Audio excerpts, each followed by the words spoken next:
আপনারা ধর্মনগর কোর্ট চত্বরে গিয়েছেন একটা কন্টে কি হয়েছিল? ঘটনাটা অ্যাকচুয়ালি হঠাৎ করে আমাদের ধর্মনগর ফায়ার সার্ভিস কন্ট্রোল রুমে একটা ফোন আসে 11:10 কোর্ট থেকে ফোনটা আসে।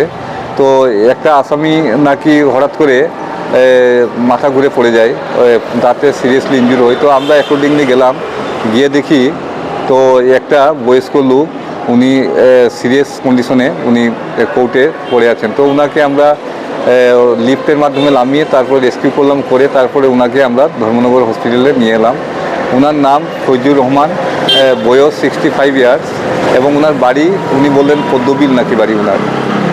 তো হ্যাঁ, ওয়ার্ড নাম্বার তো উনি বলতে পারছেন না ঠিক মতো, ওনার সাথে যিনি আছেন উনিও ঠিক মতো বলতে পারছেন না, খালি অতটুকু জানি পদ্মবিল ওনার বাড়ি।